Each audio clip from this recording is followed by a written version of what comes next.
often with authorship, it can be this one area that, okay, we'll allow patients into this bit, but we can protect the rest of this and not necessarily have to change anything over here. Hi, I'm Caitlin. And I'm Clarinda. And this is Not Just Patients, a podcast where we break barriers to meaningful patient involvement in healthcare. Thanks so much for joining us today. Our guest on today's episode is Emma Doble, who'll be speaking to us about patient involvement in medical publications. Emma joined the BMJ in 2018 and is the Patient and Public Strategy Editor at the BMJ, where she leads the patient partnership strategy across the BMJ and BMJ Group. Her work includes managing the What Your Patient is Thinking series, developing and coordinating the patient partnership strategy across the organization, and leading on patient and public partnership at BMJ events. In 2025, Emma was awarded a Made with Patients Award by the Patient Engagement Open Forum for her work at BMJ. Emma is also a visiting lecturer at King's College London in the Faculty of Pharmaceutical Medicine and is an independent patient advocate, working with many organizations, including universities, government, and NGOs, advising on patient partnership. Thanks so much for joining us, Emma. It's really lovely to have you here. Thank you so much for having me. It's great to be here. So this has been something that I've been looking forward to doing because for me, the whole world of publishing is very familiar. I worked in scholarly publishing for several years before I moved into the whole patient advocacy space. And when we were prepping for this episode, Caitlin had to remind me that this might not be very familiar terrain for all our listeners.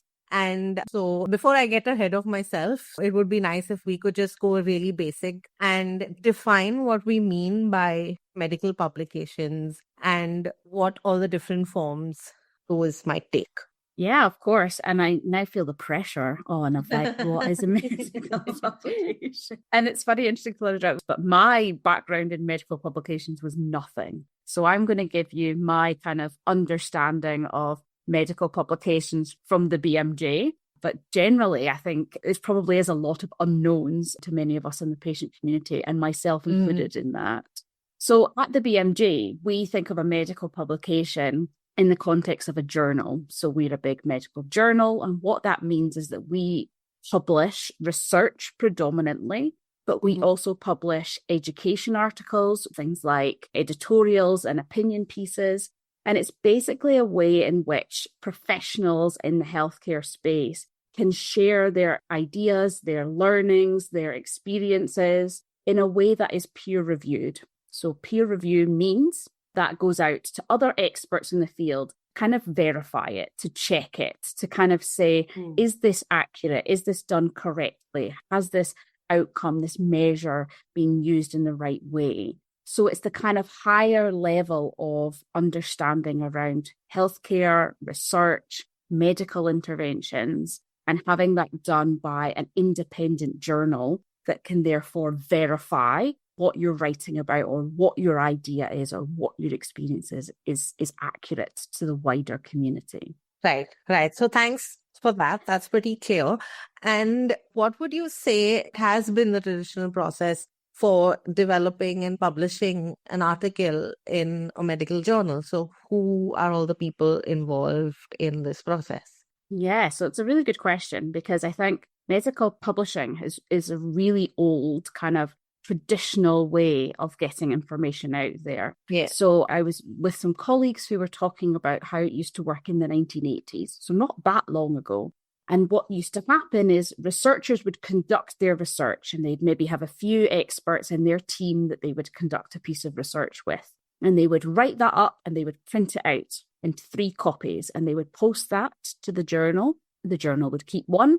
They would have an internal editor going through the other, and the other they would post out to other experts in the field who would write their letters and post it all back. Now, obviously today it's all done online. We decided it probably doesn't happen any faster doing it online than when it was paper-based. But that's still the same process in that there will be a group of researchers. I think nowadays, though, the research teams are probably much broader in that they will bring in various experts from different elements of healthcare. So at the BMJ, often when people are publishing with us, we want them to think about a number of different experts that are involved in their publication. And that might be different healthcare professional specialties. It might be ensuring that there's somebody from low and middle income countries as an author on your paper to provide that insight. We might ask you to involve a statistician who can cover all the statistics of the research and what that involves. So there's lots of different kind of experts, if you will, involved in that research or in that kind of conception of that paper. Then once you write it, you send it to us. And that's in a committee meeting that everyone decides whether that paper is going to be moved forward. That decision is made, often based upon whether it's relevant to our journal, whether it's interesting to the field, if it's got a unique perspective, a unique finding. And if all those boxes are ticked, we will then send that paper out for peer review. So that means it goes to many other experts across the kind of world in different specialties who will provide their comments to say what they think of the research, what they think might have been missed, what they think is relevant, whether they think it would be applicable. We then bring that back in, all of those comments back into our committee. We look at all those comments, all those thoughts. Sometimes we will then be able to accept the paper at that point. That's called a minor revision. More often, it will be that that paper will have to go back to the research team and they're going to have to make some significant alterations to what they've done or provides a lot more clarity, things like that. And that's called a major revision. And at that point, then comes back to the journal again and we do the whole process all over again. So they send it back, it goes to our reviewers, and we go through this process until the editors and the team are satisfied that it's met everything that we need, that it's sound research, it's sound methods, outcomes are relevant, that it's useful, and then that's when the paper will be published. Amazing. So sounds like quite a potentially long and quite rigorous process as well, and maybe even, I'm not sure if this is the right word, but competitive in a way. So, I assume you get lots of articles and you're almost choosing the ones which are the most interesting, the most relevant, the most sort of scientifically rigorous, maybe. For sure. I mean, our exception rate at the BMJ in research is about 5%. So the number of papers that get submitted to us, only 5% of those will make it to publication. So yeah, competitive is definitely the right word. So that's really interesting, and thanks so much for setting that scene. So now understanding kind of broadly what the process is, obviously today we'd love to talk about how patients can get involved in this process. So the reason, we're talking to you today is that the BMJ has been a really long-standing pioneer as a publisher advocating for patient partnership and involvement in the publication process, which has kind of traditionally maybe not been a very easy thing or welcoming thing for people who aren't academics or researchers to get into. So yeah, we were wondering if you could tell us a little bit about the BMJ's patient partnership program, how it came to be and how it's evolved over time. Yeah, of course. So I suppose the official date often that you'll hear in our BMJ patient partnership journey is 2014, because that's when we kind of first launched our strategy as you would kind of see it today. However, we first published our first ever patient issue of the BMJ in 2003. So our history of involving patients in publications is actually quite a long-standing history. And in that first patient issue, we actually had an interview with Christopher Reeves, who played Superman, and a fantastic kind of insight into a patient. And he shared his experience of life as a patient, but also professionally. But 2014 is the kind of time where we often talk about where we launched our strategy. So this was all led by the incredible Tessa Richards, who at the time was a clinical editor at the BMJ.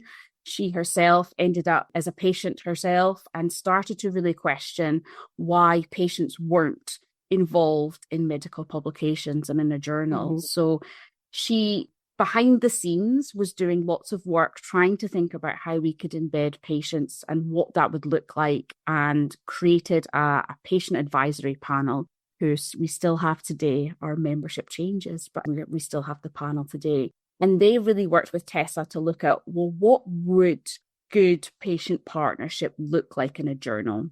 And so we kind of created the strategy of how to involve patients across all aspects of the journal.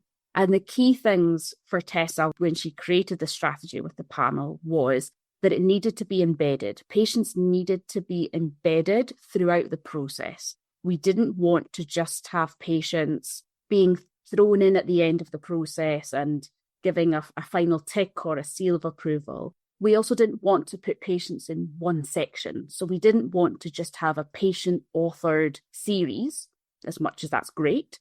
That was one element of a journal. There was many other aspects that she and the panel felt patients could contribute to.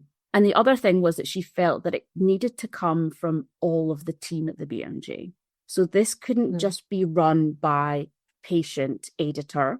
All members of the BMJ team had to take some responsibility in involving patients. And I think those were the two key things, which are still the kind of foundations and the principles of our patient partnership strategy today. The strategy we created in 2014 is not far off what we deliver today. We've kind of just built upon it. Amazing. And so we have patient partnership in, we kind of break it down into 4 elements of our work. So we have patients as authors, we have patients as reviewers, we have patients in our governance. So what we mean by that is we have patients involved as advisors on our editorial boards, as patient editors. And we also require all of our authors to provide a patient and public involvement statement on their work.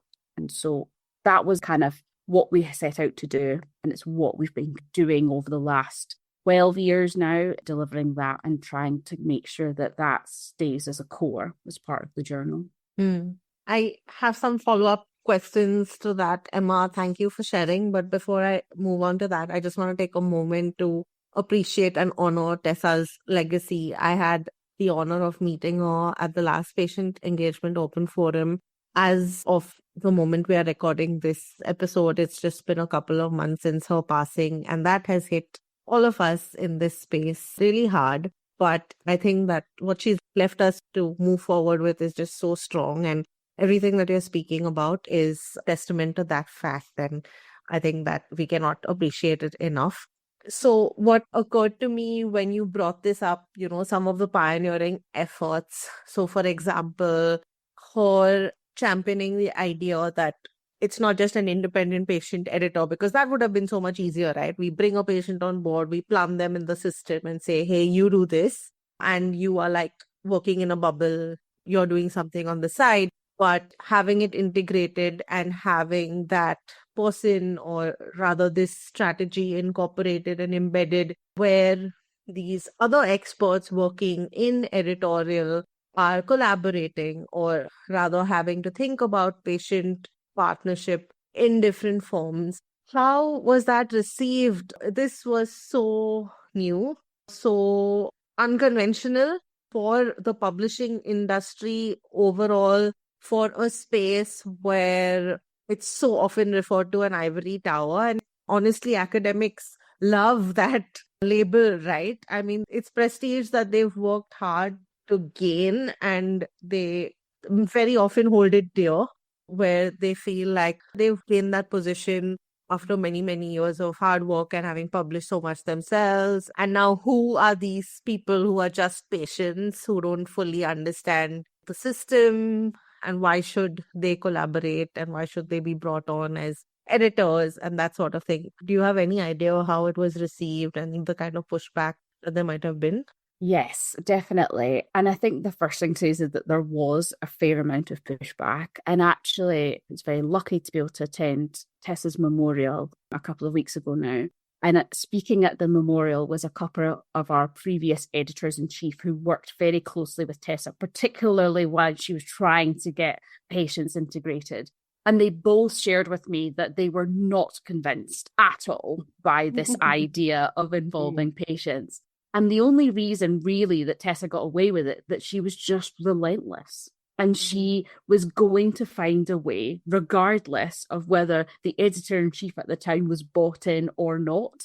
And so Tessa really has a great way of going around and getting people on board. And if she kind of felt that people weren't necessarily interested, she would find a way to kind of convince them using their language, using their way that they were working to kind of really Right. convince them that this is what needed to happen. And yeah, the fact that we're still here today and those editors in chiefs now will say it's one of the things they're most proud of about their involvement with the BMJ and how this is still so integrated is a real testament to how she did that. Wow, that's so inspiring. Thank you for sharing that. What an amazing woman. I guess I have a bit of a follow-up question to that. So when she was trying to convince people to do this kind of thing, and I guess if you were to talk to another journal to try and convince them to kind of integrate patients in this way, what would you say actually drove the BMJ to advocate for patient involvement in publications? Like, what is the value of it? What's the point of it? Why should people be doing it? I mean, I think there's probably two kind of elements to this. I think the first one is when BMJ started doing this, the intention wasn't what we've got today. The intention at that point, we have a number of editorials published from our editors-in-chiefs around the patient partnership involving patients. And it starts off very much saying the BMJ is doing this because we want to help doctors know how to manage patients who are informed. That's where it started from. And then you can see that it starts to change. It starts to be like, well, the BMJ, we've moved on from just being able to help our readers deal with patients who are informed. It starts to become, it's to give patients a bit of a space. It's to involve them. It's to allow them to share their perspective because that's unique. And it's helpful for them to be able to know a bit about a patient lived experience if you're going to do things like self-management. So you can see that it starts to change. And all the way up until today, where now our editors will say patients have huge amounts of knowledge, expertise, skills that is just as valuable as those of all the other specialties that I mentioned earlier who are already involved in the research process. And actually, without patients, how can we say our research is relevant, meaningful, and useful if the people who are at the end of it haven't given us that verification of the process? Now, you talk about value, and I think value is a really difficult kind of concept to get around when you talk about patient partnership, because often when we talk about value, we want something quantitative. We want to say it's done this or it's done that. We can prove our worth. And actually, more recently, we have done some research and we definitely looked at kind of the impact of patient partnership and what that does to publications. And it's very positive in terms of how that impacts publications from what we've seen so far. But actually, the kind of value of it comes down to the fact that we just fundamentally believe that this is the right thing to do for us as a journal to be able to say we're providing our readers and the world with top quality evidence. Involving patients is a fundamental of that. The value is that they have the insight that needs to be involved. Yeah.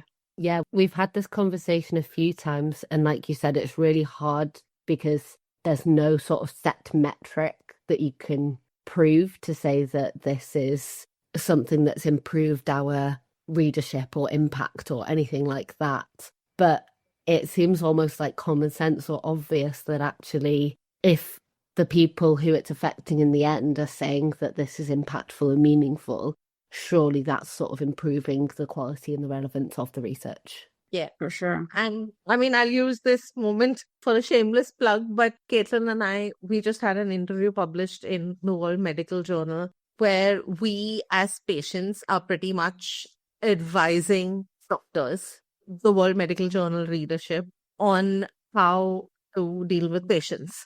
Essentially, how to improve patient engagement, how to improve treatment adherence, treatment outcomes, how to practice patient engagement and take it beyond the clinic and things like that. The fact that we were invited, the fact that there is that space being created, it means that readership is increasingly recognizing the impact that patients have, the expertise that patients have, and they're keen on listening to those voices, right? And learning from patients. They're seeing that there is scope for that shared learning. It's so special. I think it's a huge departure from where things used to be hierarchically. And so it makes so much sense what you're saying, that journey from how it started just from informing doctors how to deal with the informed patients, the shift in voice from patients being educators in their own right. And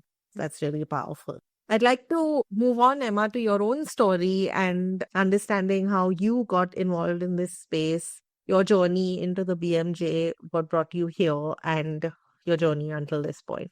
Yeah, of course. So I suppose I've had quite an untraditional journey into this world. I was diagnosed with type 1 diabetes at the age of 4.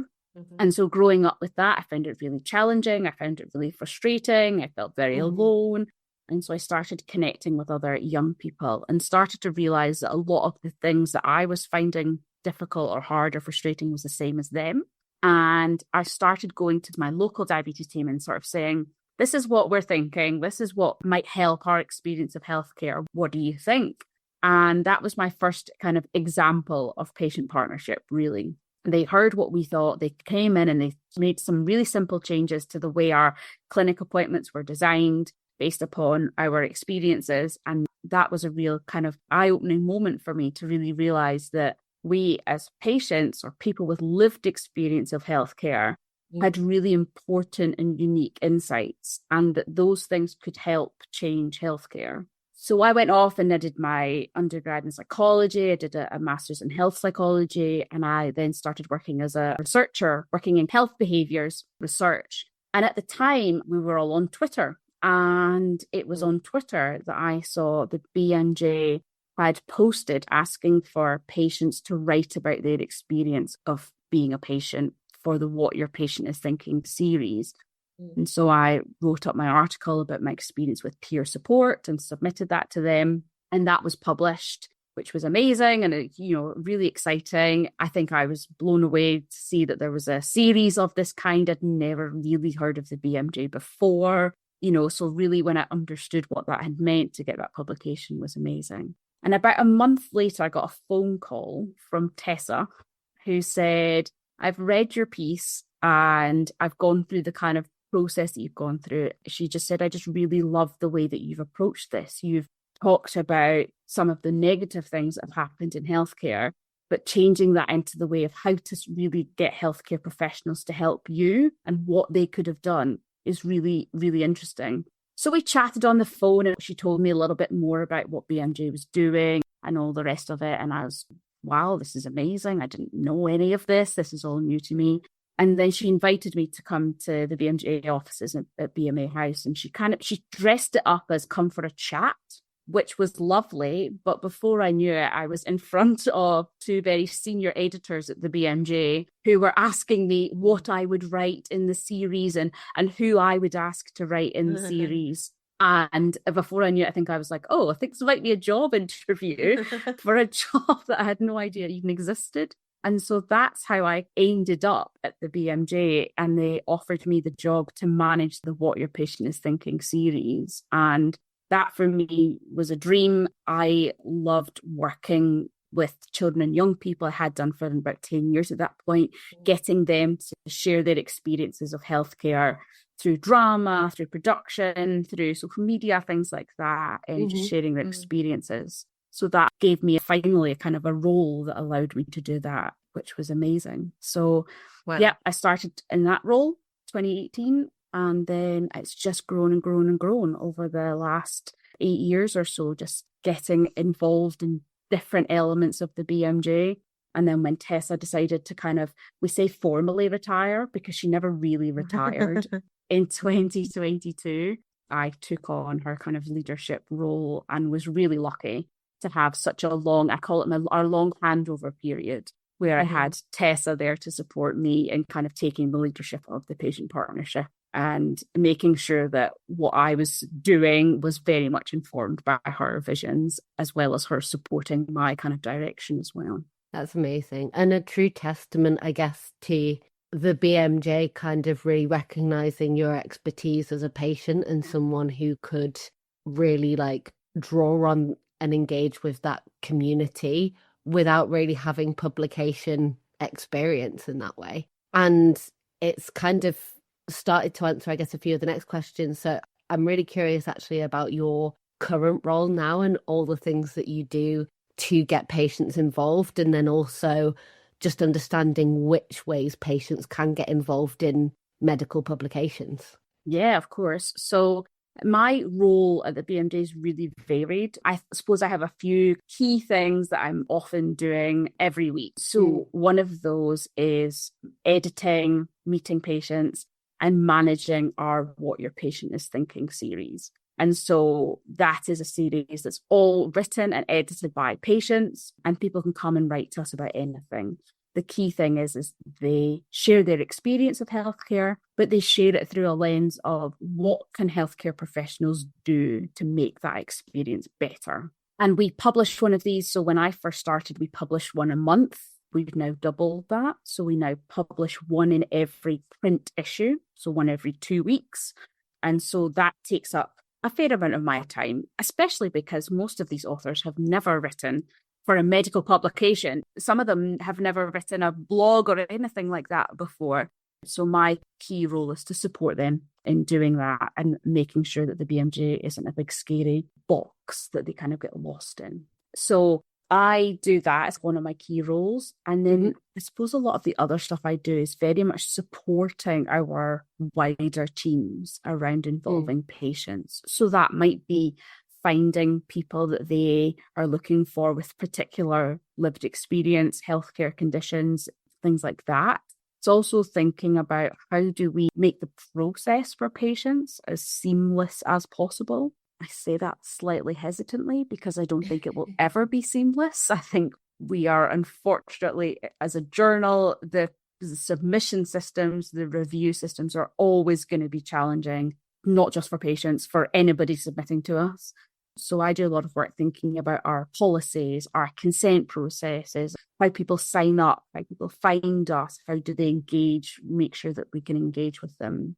I do a lot of work with our events team. So we are quite a unique publisher in that we also are involved in lots of events. So I manage a lot of that. So working with groups of patients to kind of think about how we embed them into events. And then I also work with our panel. I support all of our reviewers. I'm an open email box, if you will. I'm a human being that anybody that wants to get involved with us that's a little unsure or hesitant or doesn't quite know where to turn, they can always come to me and I will do what I can to support them. So I suppose that covers really the ways that patients can get involved with the journal. There's 4 key ways. The first is being a patient and public reviewer. So they can sign up on our website. They have to fill in a Google form, which allows them to share a lot about their lived experience. And then we will then put them onto our official kind of system to become a reviewer with us. That's open to anybody with lived experience of healthcare. They can author with us, so they can write themselves. They can write about their experience. They can write about various aspects of healthcare systems, changes, things like that. But they can also be co-authors. So we encourage a lot of our authors to involve a patient in all of the publications that we have across the journal. They can also be advisors with us. So one of the areas that we're working on at the moment is BMJ Group has about 70 other journals, and we work as much as we can, being 2 people in our team with 70 journals, trying to support them in creating their own kind of patient-public partnership strategies, what that looks like for them. And so patients can get involved in things like that as advisors to the journal. They can get involved in things like editorial boards. They can get involved in our international advisory panel, things like that, advising journals on what they need to do and how they do it. And in our specialty journals especially, that's really helpful. And the last one is just in our events. Yeah. So patients can often sign up to get involved with our events, whether that's reviewing for abstracts, whether that's coming and taking part as part of the lived experience panel, things like that. That's the kind of 4 main ways people can get involved with us. Thank you. I think that's pretty comprehensive. And I might be wrong, but I'm not familiar with too many other journals doing as elaborate or as structured formats of patient engagement. Are you familiar, or do you think that there is a parallel like that? Not that I've seen. I think there's certainly journals out there doing elements of what we're doing, a small number of journals doing elements of it, but certainly not in the same systematic, embedded way that we're doing it. No. Mm-hmm. And what would you say some of the qualifications that a patient might need to be an author or a co-author on a publication? So, for example, I know that you mentioned in the What Your Patient is Thinking series, they might never have published before. But for some of the other publications, say if they were to be a co-author on a research paper or any of the other publications, would they need specific qualifications? So no specific qualifications. For us, what we need all of our patient authors, and I'm going to talk about research here because I think that's probably the hardest space to kind of get your head around a patient being involved in research. So all of our authors, regardless of whether they are patients or whether they are from any expertise, they need to meet the ICMJE guidance on requirements to become an author. So that's the same for any authors, and it's internationally recognized requirement for any author to be an author on a research paper. And so as part of that, we really want patients to be able to know the kind of process of the research. They need to understand what's going on in that whole process of the research, and they need to be able to understand the findings. They don't necessarily need to understand all the statistics and all the methodology side of things, but they do need to understand what the outcomes are and what that means as a result, if that makes sense. What I will say, though, is for us, patient authors bring a unique experience into the research process. And so often research editors or research authors will not themselves know all the aspects of the research paper. You know, there will be statisticians brought in who will do the statistics. Right. Many of the other authors on those papers will not understand the details of the statistics, and that's okay. So as much as we want patient authors to be able to understand some of the research, there isn't that perceived kind of, I need to understand all research methods and statistics, and I need to have qualifications in that. That's not why a patient author is there. They're there to bring their own lived experience into the research paper. So there's not any kind of qualifications. They need to meet that requirement, but having just lived experience of healthcare and having an interest is often enough that you'll be able to kind of get to that point of understanding as well. And just to clarify, that's the main thing you have to kind of meet to have met that criteria. Yeah, exactly. Okay. Yeah. Okay. Yeah. But then, you know, you did mention that research was kind of maybe the hardest one to kind of get into as an author because they have to meet that criteria. But what are the other types of, I guess, article that patients can be authors on? You know, you mentioned actually for your blog where patients are talking about their lived experience, they don't need anything. But what are the other kind of articles in between the two, and what experience might people need? Yeah, I mean, the other kind of main ones will be an education article. So that's often looking at a kind of health condition, and it's more of an informative piece for healthcare professionals that will look at kind of the various bits of evidence and what might need to happen, changes in guidelines, things like that. And so for a patient to be an author on that, very much is just that they bring their lived experience, that they have reviewed the full article. So this is where we create a bit of a division in patient contributorship and patient authorship. So in an education article, we can have a patient perspective box. So a patient can write about their experience, that goes in a box, and that is contributorship. They have contributed to an article. But if they have been involved in the full text of the article, then that's how they would become an author on the piece. So let's say they have been part of the original drafting of their education article, talking about what's important to them, or we need to make sure that we cover this element of the healthcare. And they've reviewed that final piece that's submitted on the full education article, then they would meet their requirements to be an author on that piece. Right. So I think that while you might say that patient partnership and the way that the BMJ is doing it in such an integrated way is not happening across journals, in general, patients as authors on research is something that we're seeing more of these days. And across the industry, it is something that people are more open to. Research teams are more open to having patients as authors on their teams. We've had several episodes talking about the value of patient involvement at all stages of research. What do you think has prompted this shift and why now? I mean, I think from our side, from the journal's perspective, I think number one, it's probably the most obvious way to involve a patient in a publication. Okay, there's a process to write a paper. We can ask a patient to provide their comments. They can provide them in a way that's quite a set task. It's quite clear as to when it starts, when it ends, and there's something that they can physically contribute to. So I think from our side, I think that's where we've seen the shift, is being because it's been much more obvious for our authors to think about, okay, well, how do we do that? That makes more sense to involve them in the publication.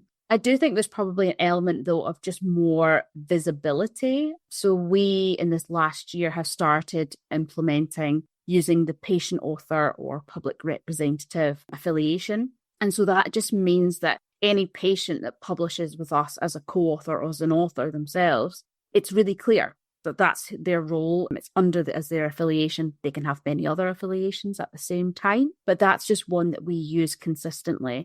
And I think it just gives them much more visibility. And I think people can kind of understand a bit more of like, that's the role and that's where they can contribute to. So I think that's definitely been the case from a journal's perspective. And you see many more journals now, when they're looking at patient partnership, that's the element that they take on, is they create a patient authored series, or they ask patients to write a piece on something that's topical or whatever it might be. Yeah, that makes sense.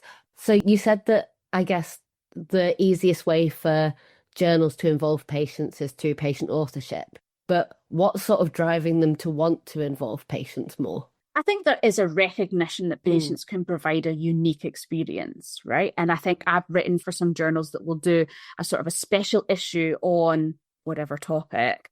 And I think there's a real understanding that you can have different perspectives, maybe from around the world. You can have different clinical experts, and patients is much more recognized as one of those wider experiences that you can share. And I think patients being able to just share their stories, share their experiences, is often a really positive one for the journal editors, but also for readers. So I think it kind of ticks those boxes for them. Yeah, the way I see it, there are two benefits that it serves. One is it kind of brings in a softer side to publishing, because there's potentially little human, like you see how case reports are written, right? Or patient presented with ABCD, and then this happened, this happened, this happened. Whereas the story is written as, I went to the ER with this and, I was in so much pain. You can see those juxtaposed against each other, and then the human element just comes out so much more strongly, which I think is very different tonality to just the way that you read a journal. And that's nice, I think, sometimes to break that lens through which we're looking at journals. The other thing is that from the patient's perspective, and from the perspective of anyone who is practicing patient involvement, it is a very tangible form of recognition in a space where compensation might be debated, where how to recognize patients who are getting involved. The measures are not always well defined, but authorship is a very tangible thing, a form of recognition that patients can definitely wear as a badge, that I got published in this journal. I'm not saying that it's enough and it replaces compensation at all, but it is definitely valuable. Completely agree with you, Clarinda, and I would never want to be cynical, but I also would add to that as well that it can be a separate space. Because actually, I would say for our work, the easiest and the most impactful thing we have done is by bringing patients into the journal. So that kind of governance side of things, that by far has been the easiest and the most impactful thing we've done. But it's never the thing that journals do. And I do wonder sometimes if it is the challenges around embedding and integrating, that's where it gets stuck. And actually, often with authorship, it can be this one area that, okay, we'll allow patients into this bit, but we can protect the rest of this and not necessarily have to change anything over here. So that's maybe a slightly cynical view, but I think it's probably one to consider. Yeah, and that actually starts us on the conversation about what are the barriers that still exist to embedding patients in publications, because clearly there's a movement and a shift happening right now, and it's come a long way. But what are the existing challenges that need to be overcome to embed patients more in this process? I think a lot of it is kind of struggling to know how to do it. How do I involve patients? And we're still constantly asked, when we ask our authors to involve patients, or we tell them that they're going to be reviewed, even authors are kind of slightly hesitant about that and aren't necessarily sure how to go about it. They may be really happy that it's happening or happy to explore it, but the actual process of doing it, they are often a bit unsure of. So I think there's an element of that. I think there's also still an element of not really knowing the role which patients can play and how that adds to the space. And that's something that I feel we, as a journal that's been doing this for some time, have a real role in playing in capturing some of that, doing our research, presenting our evaluation of our work to show the kind of impact that it has, why it's important, because I think there's still a lot of uncertainty from journals around it. The other barrier that I often get is, well, we have no money. I think the kind of role of patients in journals absolutely should be compensated in some way, shape, or form. But one thing that we've done with our BMJ Group journals is created so many different ways in which that can look depending on what budget you have. When we started patient involvement at the BMJ, we had no budget, but it's something that's grown and it's something that's developed. And sometimes you have to prove your worth a little bit before you can then ask for that budget, and that grows and grows and grows. And so I think that's probably another area that journals often will cite as being their reason for not doing it, but I would really push back on that. Makes sense. And I suppose I wanted to add as well, those all make sense, I guess, from a journal perspective, like how people struggle to involve patients, but I guess also from the perspective of a patient who hasn't really been involved in publications. It does feel like quite a daunting task. Earlier you spoke about the fact that really patients don't need qualifications per se. They just need to have their lived experience, expertise, and if they're involved in research, understand those findings, which seems really sort of simple and straightforward when you put it like that. But I think, are a lot of patients aware of how to get into this process? How do they connect with researchers? How do they learn about this and make sure that they can get involved? And I'm absolutely sure that there also would be moments where they felt a bit out of their depth. So I guess from that perspective as well, there's sort of an awareness and education piece missing from the patient side as well. And also just that connection element, where do patients go to be involved in publications? Yeah, it's a really important point, Caitlin, and I couldn't agree with you more. Again, coming back to just my experience, I had no idea of any of this before I was literally in the building with the editors in front of me. Yeah. And I can completely understand that and that feeling of not knowing where to go and how to get involved. And I think it's funny, I think whenever you meet people in this space, you often find that people just often, almost by chance, found themselves in a situation where they were getting involved in research or in publications. And that opportunity then led to another, which then led to another, which then led to another. And it's often that people didn't ever necessarily set out to say, I'm going to do this, because actually I think it's really hard to know where to go and where to start. It's often almost by chance. And so, again, I think that's something that we as a journal need to take some responsibility in thinking, well, how do we kind of break down some of those barriers and those walls and make ourselves as accessible and as friendly and open as possible? I think at this point, I can call out a couple of resources that have helped me get involved as a patient public contributor. I mean, I am a BMJ patient peer reviewer, for example. The BMJ, you can go to the patient peer reviewer page and sign up to be a peer reviewer. Basically, you enter what your disease area is, and then as and when they have a paper that you might be equipped to comment on, then they will send it to you and you can comment on that. They also offer compensation for patient peer reviewers now, which is a very unconventional and bold move for a journal. Peer review has traditionally been honorary across the industry, so they're one of the first to do that. There is another great site called Cochrane.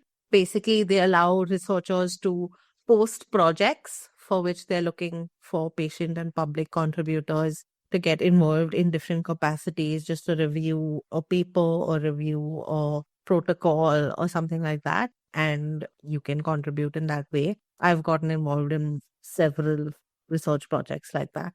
So those are some our listeners can check out.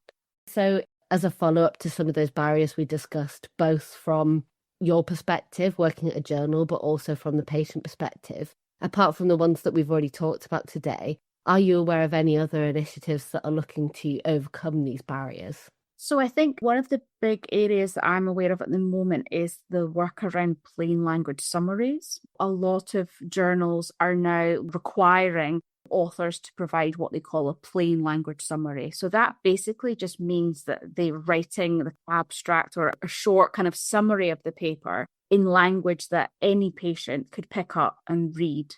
And that's obviously in the hope that then patients can understand the research, they can use the research. But I also wonder and hope that that also allows them to think about getting more involved in research. So that's a piece of work that's going on now with lots of journals, and making sure that those plain language summaries are easy to find, they're easy to read, they are involving patients in the writing of them and things like that. So I think that's definitely another area where journals in particular are thinking about how do they kind of involve patients and make themselves more accessible to the community.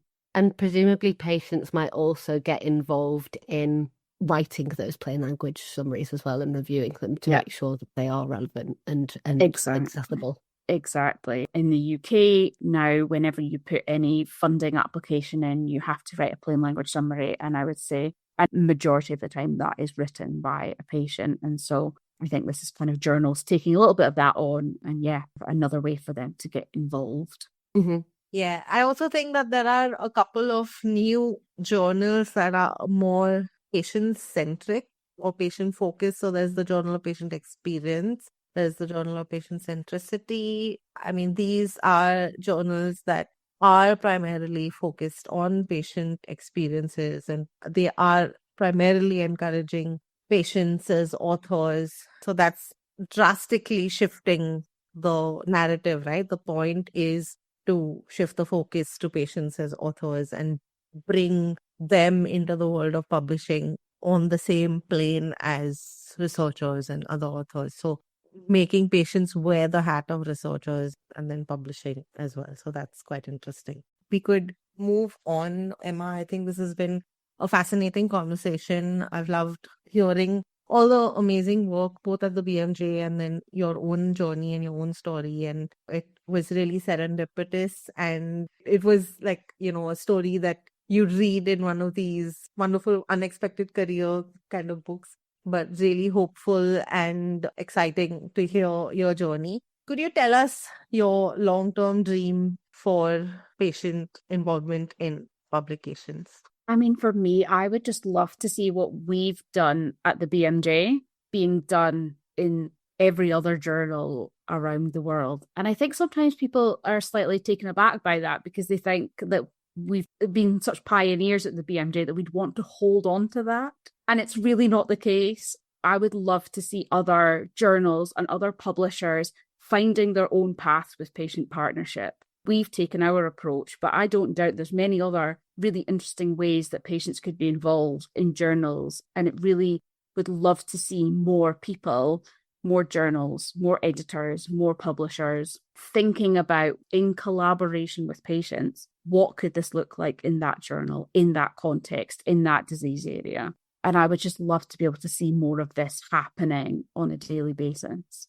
For us at the BMJ, I think we've got lots still to do. We never rest on our laurels in the hope that others will be chasing our tail. We always like to be thinking of what's coming next for us. And so for us, we're looking a lot at the moment around making sure that we are diversifying the patient authors and the patient and public reviewers that we work with, working hard to get a lot more international authors. For us, we're very based in the UK. We have lots of contributors from the US and, we have some internationally, but that's our predominant kind of areas. And we're working really hard to broaden that out because I think we're very aware that that's important for us to do.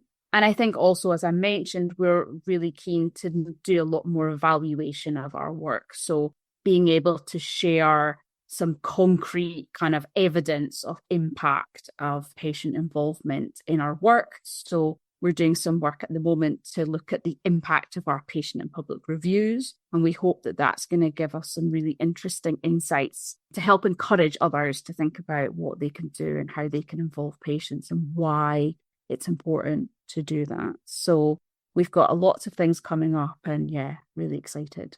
Amazing. I have a follow-up on that actually, Emma. How are you going to measure the impact of the patient reviews? Like, are you comparing it to articles that haven't been patient reviewed or looking at the before and after? I'm just curious, just because as we discussed, that's something that's so hard to measure. How are you going to do that?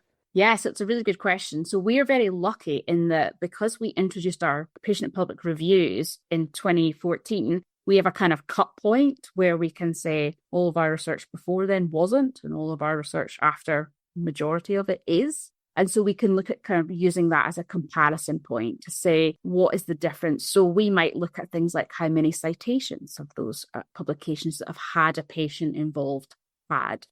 How many of those have translated into clinical guidelines? What impact does that have? Now, these are all very quantitative metrics, but I think we're sort of at a point where we feel like just actually having some of that data and having some of those numbers might help us encourage people and sort of show some of that impact on what happens to those publications after they've gone out into the world and the impact of a patient and public reviewer being on them. So watch this space. Makes sense. Finally, Emma, in the last couple of minutes that we have, what would be your advice for patients looking to get involved in medical publications?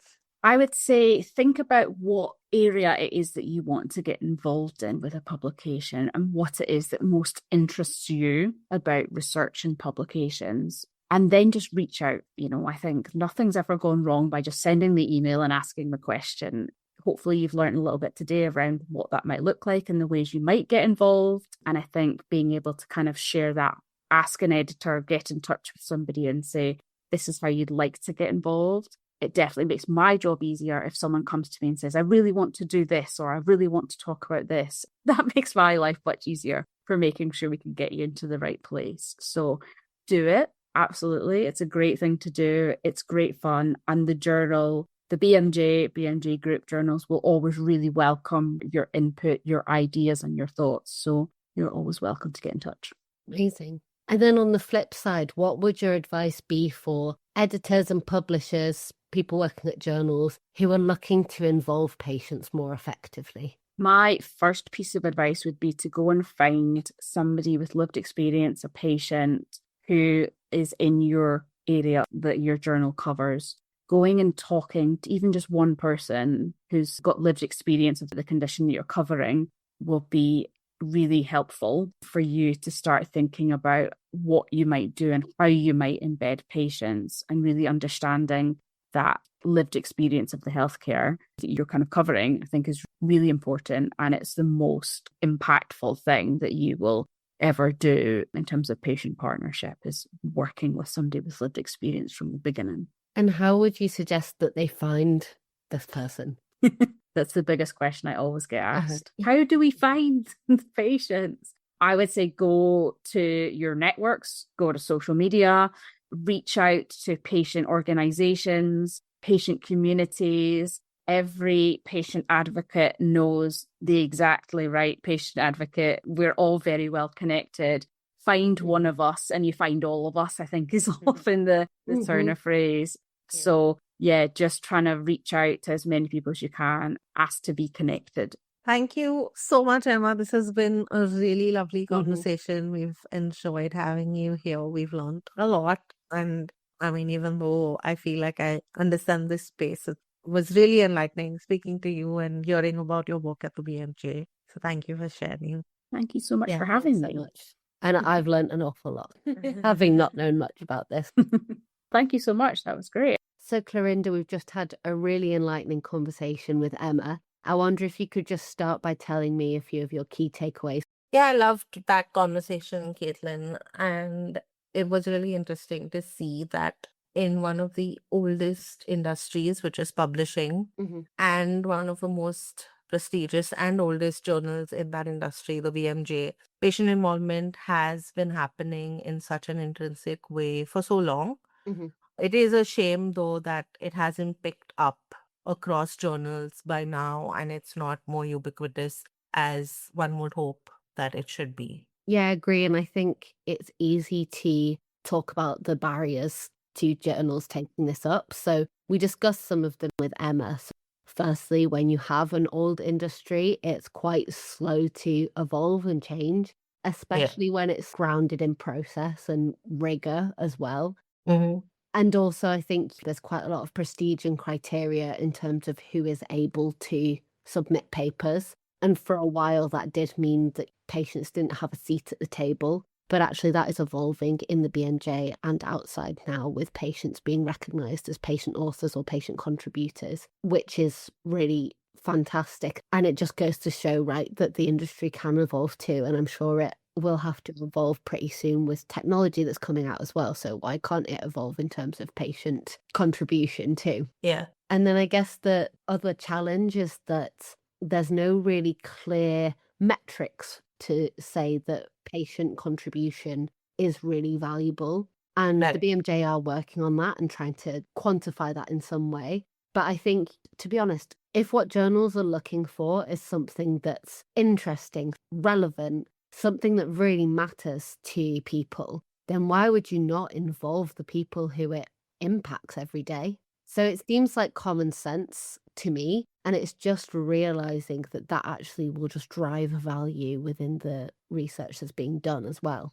Yeah. And then I guess the last thing is that, sorry, and not to make it sound negative, because we've got some great examples of how this is being overcome, and this is why we're doing this podcast, right, is that to a certain extent, patients don't feel like they can get involved. It's hard to know where to go, what to do, but actually, again, and we say this a lot, you don't need a PhD to contribute to medical research as a patient contributor. You just need that lived experience. Yeah, and I actually love how Emma started by sharing a pretty basic overview of the whole publication process. I think that this episode kind of sets anyone up who is not really well versed with the system. And then she went on to explain all the different ways that patients could get involved. Now, this might look different at different journals, but the highest level of contribution would be as a patient author on research. But then there are other ways as well, like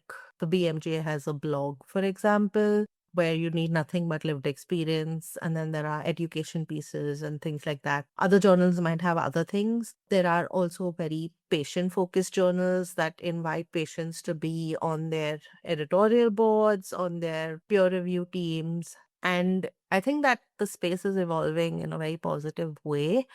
It is becoming a warmer, more welcoming space for patients to share the table with researchers, academics, and publishers and journal editors as well. Yeah, totally agree. And on that last point then, from a patient perspective, if this is something that you are interested in, then certainly do reach out to journals and they should be able to help you. And I think I've demonstrated this really recently. I know, Clarinda, you have lots of experience in this world, but we recently published an article in the WMJ, and that was something that was completely new to me and I didn't even know was an option. It was just sharing our lived experience and our voices. So if I can do it, then anyone can, and would really encourage people to reach out and see what's out there. Completely agree. Thanks so much for listening. This has been Not Just Patients with our guest, Emma Doble, and your hosts, Caitlin Rich and Clarinda Sureja.